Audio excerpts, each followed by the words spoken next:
Hey everybody, this is Perch, and I always start to hey everybody, this is Perch, and then there's a pause. I should really type out what I'm going to say, but that would kind of defeat the whole purpose of recording videos in the car, I suspect. But anyway, so the news of Daniel Cherry has left his position at DC. He's done. He's quit, and it's interesting to see the reaction because a lot of people are, well, screw the guy. He's done. Good. I'm not going to feel sorry for him. Everything else. It's hard to feel sorry for him. I mean, he quit. Like, what do we think was going to happen here? He was not fired. If he was fired, you could say, I don't feel sorry for him. But if he quit, yeah, obviously you don't feel sorry for him. He's decided he can go do, he can do better somewhere else. That's what he has basically decided here. And he's off to go do that. But what's curious to me, and I mean, I mentioned I've talked to Daniel Cherry. I know a little bit about the situation. I would wager I know more about the situation than several people who've done YouTube videos talking about what they think they know of him. There's been a lot of speculation, and in fairness, I tend to have this view, and I think people have at times described me as maybe not as good a friend as I should be, because when you're in a public perception job, meaning an executive job, a job where part of your role is to convey a sense of confidence and to bring a certain amount of trust and other things to the role, then it doesn't really matter whether you think you did a good job or not. It matters how the public perceives you. I use this analogy. It makes Democrats really crazy whenever I say this. They're like, well, Hillary should have beat Trump.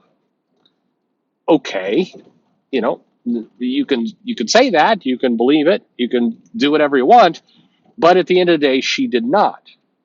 So, you can complain about, the media was misleading and, they were unfair to Hillary and, anti-woman. You complain about all that stuff. But if Trump was such a beatable bad candidate, why didn't he lose?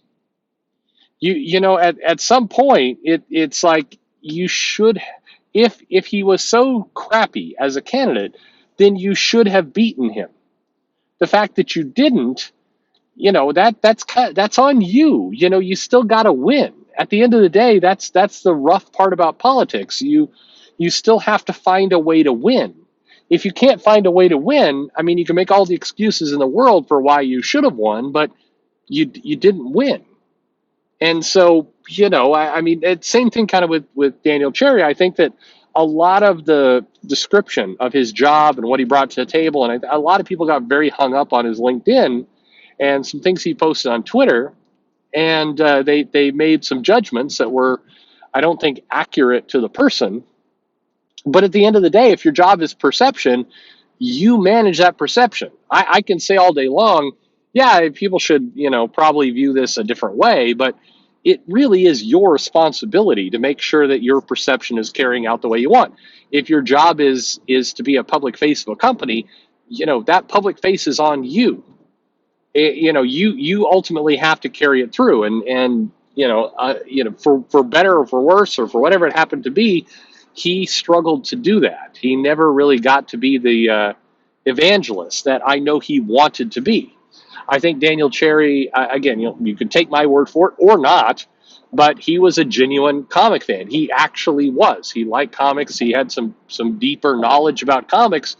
But at the end of the day, forget about Twitter or YouTube or any of that.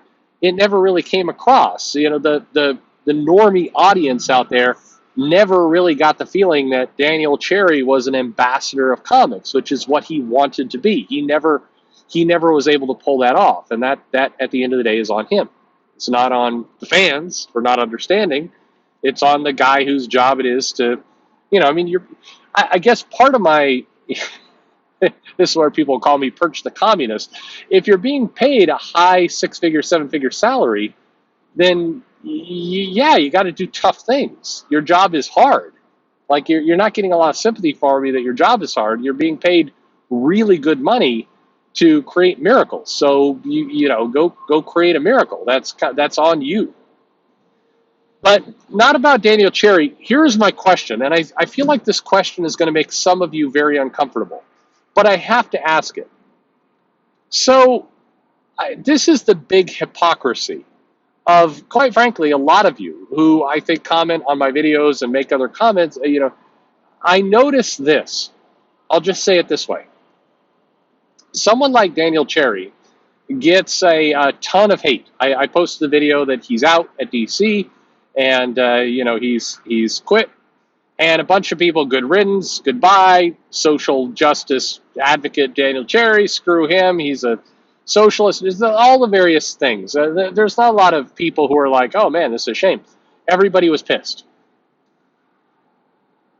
Jim Lee arguably was his boss. Now, it wasn't exactly that way, but Jim Lee had a higher level position in the company.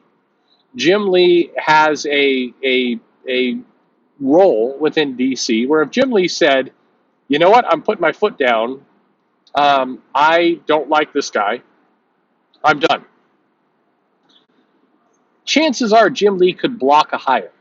If Jim Lee wanted to, Jim Lee could have blocked Daniel Cherry's hiring into DC.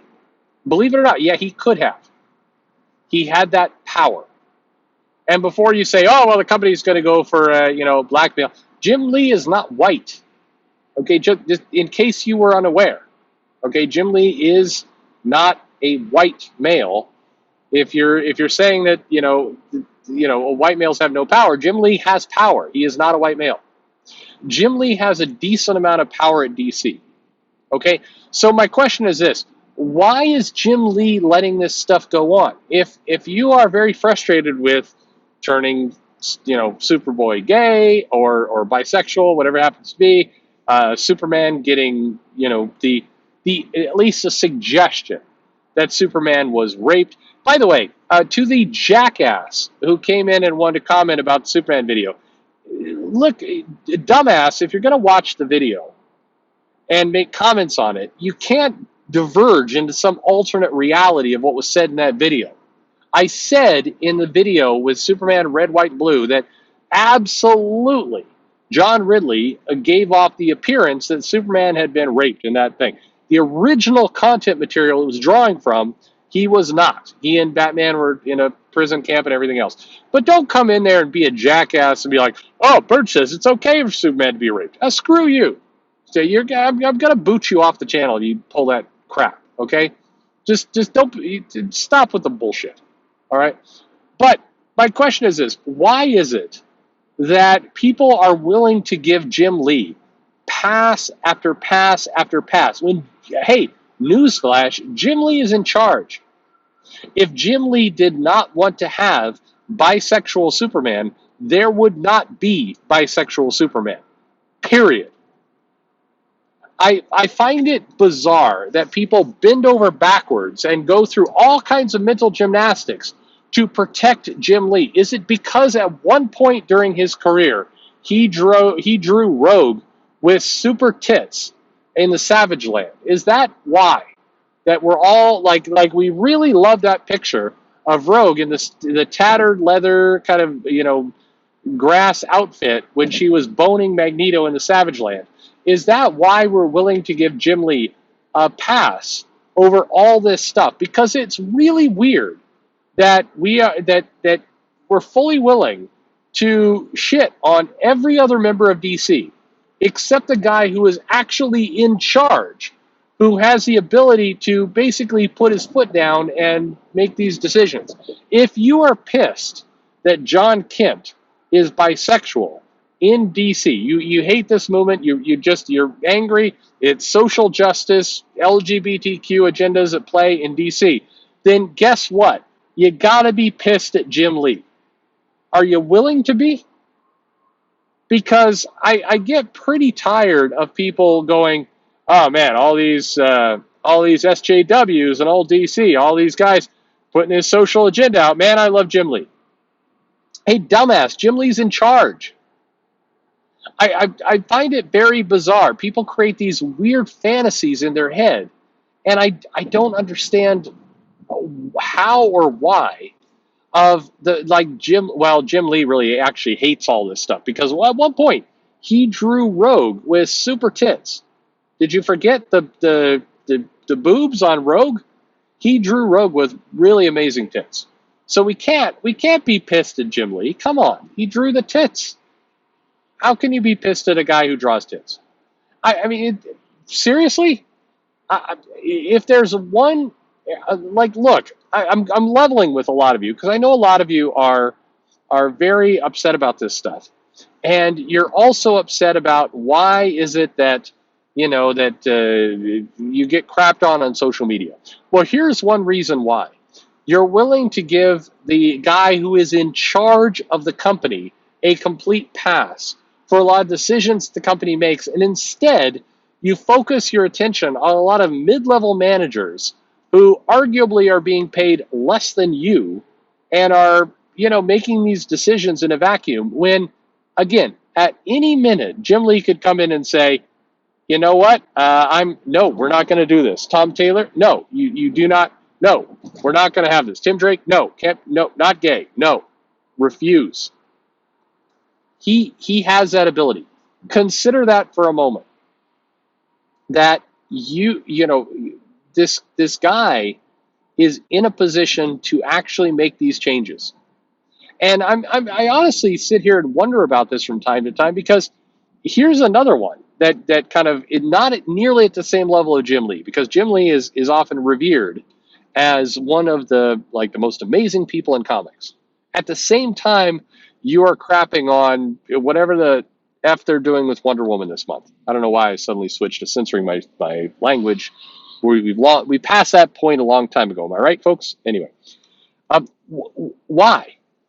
Over in Marvel, Joe Quesada, who does get certainly some scorn, why is it that Quesada gets far less hatred and animosity and frustration than Alana Smith or Jordan White?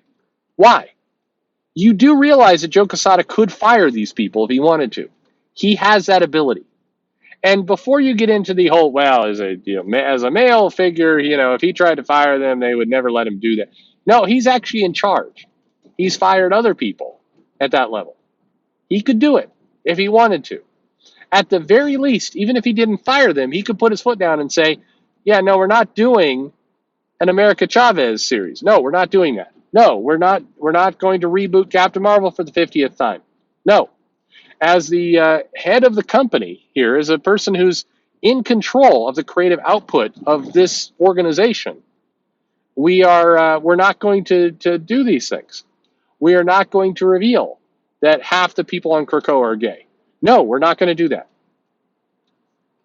Why is it that we spend our time focused on Vita Ayala or Jordan White? Vita, an independent contractor; Jordan White, in the most generous way possible, a mid-level manager stuck under Tom Brevoort, who is stuck under Cebulski, who's stuck under Quesada. Why is it that we give those people a pass? Is it because we all have fond memories of Ash way back in the day? Is that why? Why are we not going for the people in charge? It's honestly one of the confusing bits about comics to me, about criticism of comics, is that the scorn is reserved for people who are making some decisions, but not the people in charge. I seriously, I would like to know, why does Jim Lee, why does Joe Quesada, why do those guys get a pass, and instead we focus on the smaller people? I'm not saying that you can't say that the smaller people are doing a bad job. You could certainly, you're free to whatever opinion you want, but at the end of the day, it is amazing to me that we will spend a ton of time talking about Daniel Cherry, who was in the company for a heartbeat for less than 2 years, and yet not a peep about Jim Lee. Why? And just to be clear, I am not suggesting everybody pick up torches and go after Jim Lee, and that we need to find a new villain to beat up on. I'm simply asking, what gives one person a pass and the other person does not get a pass? And the only thing I can come to is tits. It's because at one point, Jim Lee drew some pretty epic, and to be clear, Jim Lee drew some really amazing tits. No doubt about it. I mean, boobs. He did a great job. Whether it was his work on Rogue or his work on Psylocke or his work on Jean Grey. Jean Grey always wore all this padding around everything. I mean that was kind of a bummer. But man, every now and then Storm would go. Just decide to commune with nature, and that was amazing, right? We all like that. I mean, I was fond of it. It was great. But it is weird to me that what else is it? Why is it that we're willing to give the benefit of the doubt to the guy in charge, and we're not willing to give the benefit of the doubt to others? Is it simply because Jim Lee did not put hashtag Black Lives Matter in his Twitter profile?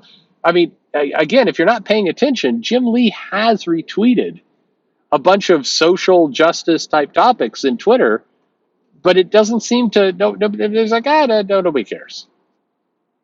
Seriously, what? But somebody explain that one to me, because if you're going to be mad about something, at some point, if you're not going to the top, if you're not going to the people in charge, then it feels like you're just bitching.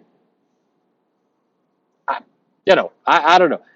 What is the disclaimer I'm supposed to use at this point is, please don't contact these people. If you contact these people, I am washing my hands completely. Here's another idea. Go ahead and contact these people. Ask them what the hell. Go ahead. No, I'm not encouraging harassment. I'm just saying, can we all quit with the little silly games and just say what we mean? Thanks for listening.